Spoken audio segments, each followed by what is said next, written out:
13 अप्रैल सन 1919 शाम के 5:30 हो रहे थे। अमृतसर की हवा में बैसाखी की मिठास घुली हुई थी। जालियांवाला बाग के अंदर 20,000 से ज़्यादा लोग जमा थे। बच्चे, बूढ़े, औरतें, जवान सब एक साथ।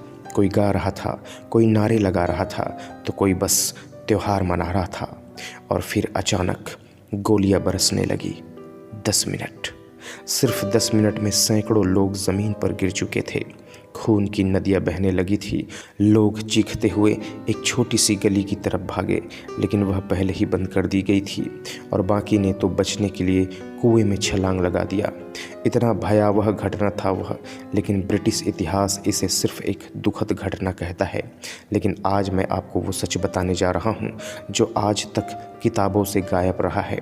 वो सच जिसमें गद्दारी थी, साजिश थी और एक ऐसा ट्विस्ट था जिसे सुनकर आपकी रूह कांप जाएगी।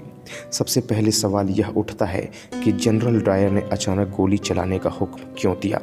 इतिहास कहता है कि रॉलेट एक्ट के खिलाफ प्रदर्शन हो रहा था, पर सच इससे कहीं ज़्यादा खतरनाक था। 12 अप्रैल सन 1919 की रात यानी नरसंहार से ठीक एक दिन पहले ब्रिटिश खुफिया विभाग को एक पैगाम मिला। उसमें लिखा था, कल बैसाखी के दिन जालियांवाला बाग में बड़ा विद्रोह होगा। हमारे लोग हथियार लेकर पहुंच चुके हैं। हस्ताक्षर था हंसराज। अब सवाल आता है कि यह हंसराज कौन था। हमारी किताबों में उसे एक साधारण स्वतंत्रता सेनानी बताया जाता है, पर सच यह है कि हंसराज पंजाब CID का गुप्त एजेंट था। उसी ने ब्रिटिश अफसरों को झूठी सूचना दी कि बाग में हथियारों का जखीरा छुपाया गया है, और इसी झूठ पर जनरल डायर ने बिना वारंट और बिना चेतावनी के गोलियां चलवा दी। पर कहानी अभी खत्म नहीं हुई। 1997 में लंदन की एक पुरानी लाइब्रेरी में एक सीलबंद लिफाफा मिला। उसमें 11 अप्रैल 1919 की हाथ से लिखी हुई एक चिट्ठी थी।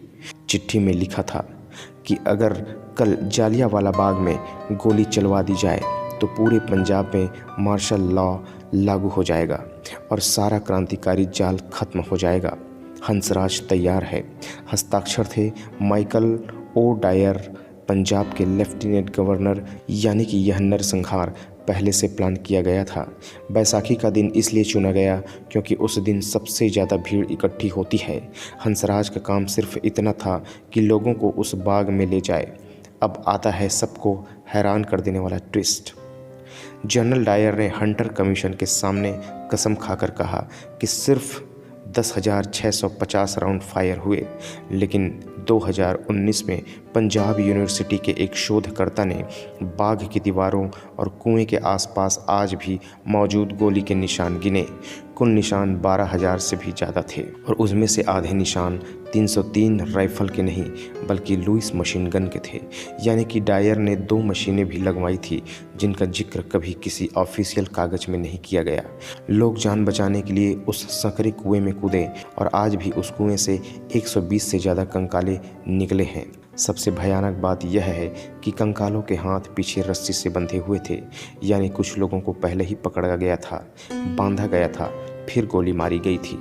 यह भीड़ को तितर बितर करने की कार्यवाही नहीं थी, यह एक सुनियोजित नरसंहार था। उसी दिन एक 6 साल का बच्चा था, मदन मोहन। वो अपनी माँ की गोद में था। गोली माँ के सीने को चीरती हुई बच्चे के सिर में लग गई। माँ बच गई लेकिन बच्चा नहीं। लोग डॉक्टर सत्यपाल और डॉक्टर किचलू की गिरफ्तारी के विरोध में आए थे।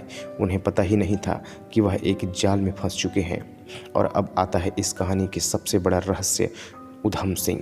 हम में से ज़्यादातर लोग जानते हैं कि साल 1940 में उधम सिंह ने लंदन की धरती पर माइकल ओ डायर को गोली मार दी थी, लेकिन बहुत कम लोग यह जानते हैं कि उधम सिंह खुद 13 अप्रैल 1919 को जालियांवाला बाग में मौजूद था। जब गोलियां चली तो वह भी घायल हुए। जान बचाने के लिए वह कुएं में गिर पड़े। मौत बिल्कुल सामने थी, लेकिन किस्मत ने उन्हें जिंदा बचा लिया। उस दिन उधम सिंह सिर्फ घायल नहीं हुए थे, उस दिन उनके भीतर बदले की एक आग जल चुकी थी। और फिर शुरू हुआ था इंतज़ार। 1 साल, 5 साल, 10 साल, ऐसे ही करके पूरे 21 साल बीत गए, सिर्फ एक ही मकसद के लिए, इंसाफ। जब लंदन की अदालत में जज ने उनसे पूछा, तुमने बदला लेने के लिए 21 साल का इंतजार क्यों किया, तो उधम सिंह ने शांति से आवाज़ में कहा, एक बच्चे को जवान बनने में 21 साल लगते हैं। मैंने जालियांवाला बाग में मारे गए 379 लोगों के बच्चों को बड़ा होते हुए देखा है, और जब वह बड़े हो गए तब मैंने बदला लिया। आज जालियांवाला बाग एक स्मारक बन चुका है, लेकिन उसकी दीवारों पर आज भी गोलियों के निशान मौजूद हैं। कुएं के भीतर आज भी उस दिन की खामोश चीखें दबी हुई है, और वहाँ की हवा में आज भी वो दर्द तैरता है जो कभी मिट नहीं सकता। साल 2019 में ब्रिटिश संसद ने इस नरसंहार पर सिर्फ गहरा अफसोस जताया, माफ़ी नहीं मांगी। कह दिया गया वो हमारा समय नहीं था, लेकिन सच्चाई यह है कि जालियांवाला बाग कोई हादसा नहीं, यह एक सोची समझी साजिश थी, एक सुनियोजित हत्या, और इस साजिश को अंजाम देने के लिए एक गद्दार की ज़रूरत थी।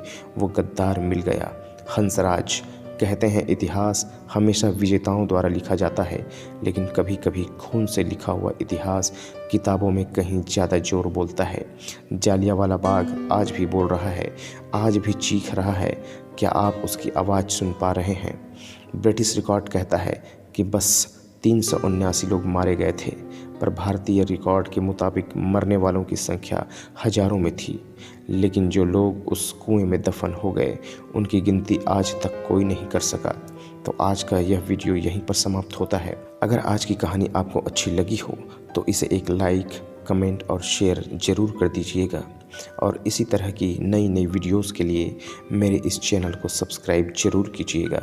वीडियो को पूरा देखने के लिए आपका बहुत बहुत धन्यवाद। आपका दिन शुभ हो। नमस्कार।